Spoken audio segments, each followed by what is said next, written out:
Assalamualaikum warahmatullahi wabarakatuh. Bertemu lagi dalam pembelajaran PPKN. Materi pembelajaran hari ini merupakan materi terakhir di bab 4. Materi tersebut berjudul Mewujudkan Persatuan dan Kebanggaan sebagai Bangsa, Wujud Nilai Kebangkitan Nasional.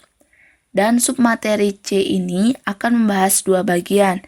Yang pertama yaitu mewujudkan persatuan Indonesia, dan yang kedua yaitu kebanggaan sebagai bangsa Indonesia. Kita mulai yang pertama yaitu mewujudkan persatuan Indonesia. Persatuan Indonesia sendiri dapat diartikan sebagai perkumpulan dari berbagai komponen yang membentuk menjadi satu. Kemudian, arti dari kesatuan yaitu hasil perkumpulan tersebut yang telah menjadi satu dan utuh.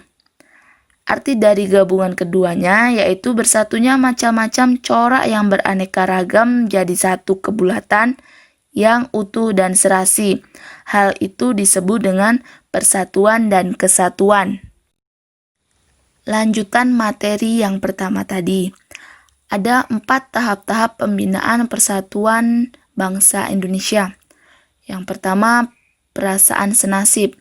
Perasaan senasib dapat muncul karena faktor keterikatan terhadap tempat kelahiran atau menghadapi suatu masalah tertentu. Misalnya, dalam suatu masalah tertentu pernah menjadi bangsa yang terjajah. Yang kedua, kebangkitan nasional. Kebangkitan nasional ini merupakan awal suatu pergerakan bangsa Indonesia untuk bersatu secara nasional dan terorganisir. Ketiga yaitu Sumpah Pemuda. Sumpah Pemuda merupakan suatu penegas bagi bangsa Indonesia untuk mewujudkan sebuah negara yang bersatu dan memiliki identitas. Dan tahapan yang terakhir, yang keempat, Proklamasi Kemerdekaan. Proklamasi Kemerdekaan pada tanggal 17 Agustus 1945 merupakan titik puncak perjuangan rakyat Indonesia. Atas semangat persatuan dan kesatuan seluruh rakyat, akhirnya menghantarkan Indonesia menuju gerbang kemerdekaan. Di sisi lain, kita juga menyaksikan mulai lemahnya semangat pemuda dalam melaksanakan nilai-nilai Pancasila dan Undang-Undang Dasar Negara Republik Indonesia tahun 1945. Menurut laporan dari Kemenpora atau Kementerian Pemuda dan Olahraga Republik Indonesia, terdapat 10 masalah dalam generasi muda. Yang pertama, semakin maraknya tingkat kekerasan di kalangan pemuda. Contohnya, banyak terjadi bentrokan antar sekolah. Kedua, sikap ketidakjujuran yang semakin membudaya. Contohnya, ketika ujian banyak pemuda-pemuda atau siswa-siswi yang tidak jujur atau mencontek melakukan plagiarisme. Yang ketiga, berkembangnya rasa tidak hormat kepada orang tua, guru, pemimpin. Contohnya, banyak pemuda yang berani melawan orang tua, guru, ataupun pemimpinnya, menjelek-jelekkannya, baik di depan orang tersebut maupun di belakangnya. Kemudian yang keempat, masalah generasi muda yaitu sikap curiga dan kebencian satu sama lain. Yang kelima, penggunaan bahasa Indonesia yang buruk. Pada saat ini sudah banyak bahasa-bahasa gaul yang dirasa atau bahkan tidak sopan dalam penggunaannya. Yang keenam, berkembangnya perilaku menyimpang. Contohnya, penggunaan narkoba di kalangan pemuda, pornografi, porno aksi, dan lain-lain sebagainya. Ketujuh, kecenderungan untuk meniru nilai-nilai budaya asing, khususnya budaya asing yang bersifat negatif.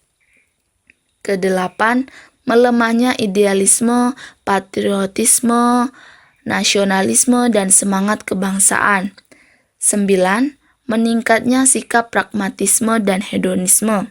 Sikap pragmatisme itu sendiri yaitu mementingkan sisi praktis dibanding sisi manfaat, atau tidak mementingkan nilai-nilai moral dan menghalalkan segala cara untuk mencapai tujuan.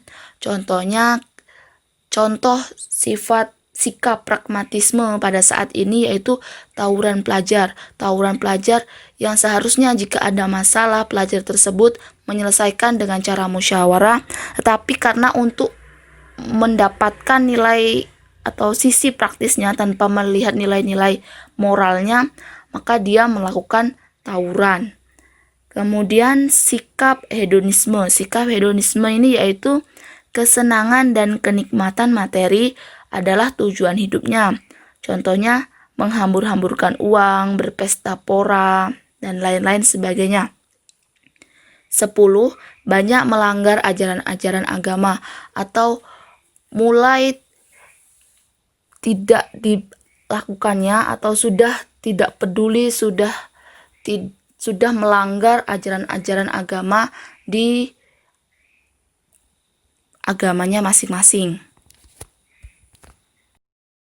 Agar tidak semakin lemah jiwa dan semangat kebangsaan pemuda Indonesia, maka kita perlu mengulas kembali nilai-nilai dalam Undang-Undang Dasar 1945.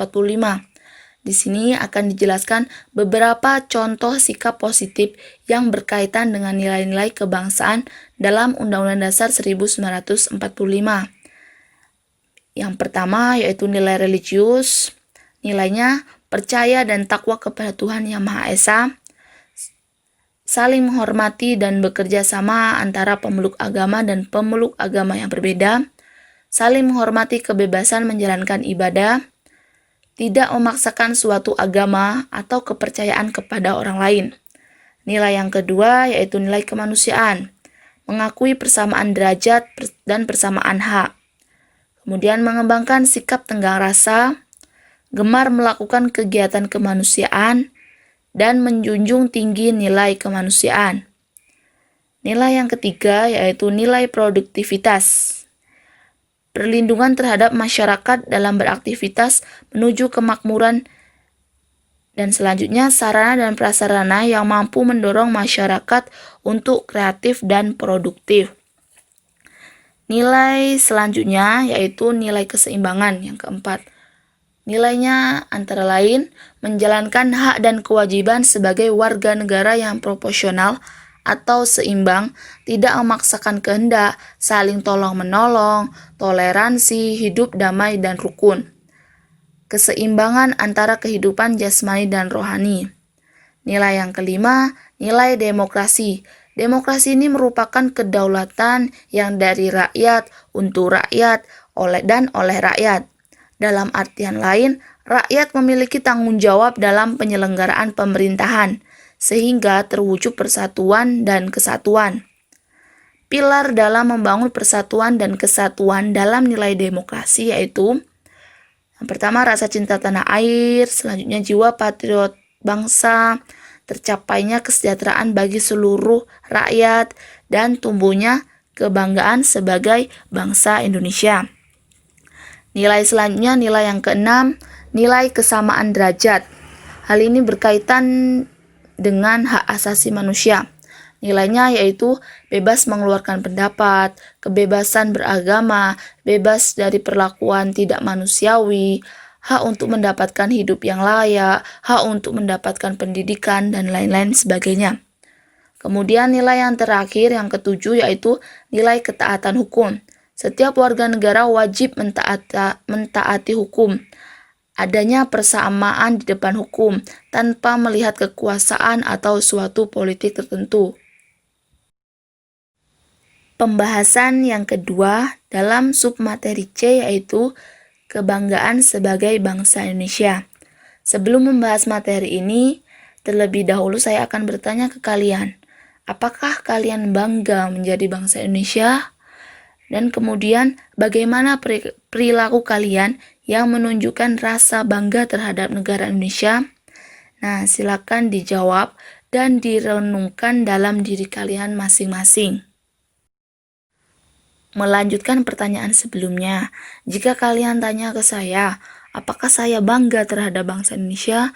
Maka tentu saya akan jawab bangga. Karena sudah sewajarnya kita bangga bertanah air Indonesia. Kalau bukan kita yang bangga terhadap negara sendiri, lalu siapa lagi yang akan membanggakannya? Bahkan jika kalian lihat berbagai reaksi video dalam YouTube orang luar negeri terhadap bangsa Indonesia dalam hal alam, budaya, kesenian, adat istiadat, toleransinya dan lain-lain, mereka kagum akan bangsa kita. Maka alasan apa lagi yang membuat kita tidak bangga terhadap bangsa kita? Terlebih lagi bangsa Indonesia mempunyai berbagai keunggulan-keunggulan. Keunggulan-keunggulan itu diantaranya yaitu yang pertama, jumlah dan potensi penduduknya yang cukup besar, yaitu menempati urutan keempat di dunia setelah rakyat Republik Cina, India, dan Amerika Serikat. Yang kedua, semangat kebangkitan nasional dan sumpah pemuda. Kedua hal tersebut yang mendorong bangsa Indonesia menjadi salah satu negara yang terlepas dari penjajahan. Yang ketiga, memiliki keanekaragaman atau keberagaman. Contohnya keberagaman adat istiadat, bahasa, agama, kesenian, dan lain-lain. Yang keempat, memiliki semboyan Bhinneka Tunggal Ika. Sebagaimana makna semboyan tersebut, terdapat berbagai keberagaman, akan tetapi kita tetap satu prinsip atau dapat menyatukan. Yang kelima, memiliki tata krama atau keramahan yang tidak dimiliki oleh bangsa lain, sehingga sangat menarik bagi bangsa lain di dunia untuk datang ke Indonesia. Yang keenam, letak wilayah yang strategis, yaitu di antara dua benua, Asia dan Australia, dan di antara dua samudra, Samudra Hindia dan Pasifik. Yang ketujuh yaitu keindahan alam Indonesia. Keanekaragaman flora dan fauna Indonesia membuat bangsa-bangsa lain sering mengunjungi negara kita. Yang kedelapan, wilayah daratan dan laut yang sangat luas. Hal tersebut menjadi modal bagi kesejahteraan bangsa Indonesia. Dan yang kesembilan yaitu tanahnya amat subur dan kaya akan sumber alam dengan matahari yang bersinar sepanjang tahun. Selain keunggulan-keunggulan tersebut, Indonesia masih memiliki banyak keunggulan-keunggulan lainnya. Kebanggaan terhadap bangsa dan negara Indonesia akan lebih baik jika dibuktikan dengan karya-karya yang nyata, baik dalam bentuk mengejar pendidikan maupun berpartisipasi dalam pembangunan di masa yang akan datang. Memajukan bangsa Indonesia bagi seorang pelajar seperti kalian bisa dimulai dengan belajar yang sungguh-sungguh sehingga bisa menorehkan prestasi yang membanggakan. Agar kalian bisa termotivasi dalam belajar, coba kalian lihat di buku paket kalian halaman 87 sampai 89. Di sana disebutkan beberapa data prestasi pelajar di Indonesia yang diharapkan kalian bisa meniru atau lebih dari itu dalam prestasi yang didapatkan untuk membanggakan bangsa dan negara. Kemudian, di zaman media sosial saat ini, kita seringkali dihadapkan dengan pemberitaan-pemberitaan negatif dan menjelek-jelekkan satu sama lain ataupun menjelek-jelekkan bangsa sendiri. Sebagai seorang pelajar, kalian tidak boleh terpengaruh berita menyesatkan atau hoax tersebut. Cara atau upaya yang dilakukan agar tidak terpengaruh dengan berita atau pemberitaan hoax tersebut yaitu dengan bertanya kepada guru, orang tua, atau orang yang lebih dewasa yang mengetahui mengenai permasalahan ataupun info tersebut. Jika semua media sosial membicarakan keburukan-keburukan atau saling menjelekkan, maka masyarakat akan bingung dan lama-kelamaan kebanggaan kita sebagai sebuah bangsa akan berkurang. Oleh karena itu, kita harus pandai-pandai menyikapi hal tersebut agar tidak semakin pudar rasa nasionalisme. Karena rasa nasionalisme yang tinggi akan membawa kita menjadi bangsa yang lebih baik dengan terus berkarya dan membangun kebanggaan untuk negeri Indonesia tercinta. Demikian yang saya sampaikan. Untuk selanjutnya, persiapkan diri kalian untuk mengikuti ulangan harian bab 4 di pertemuan selanjutnya. Terima kasih. Wassalamualaikum warahmatullahi wabarakatuh.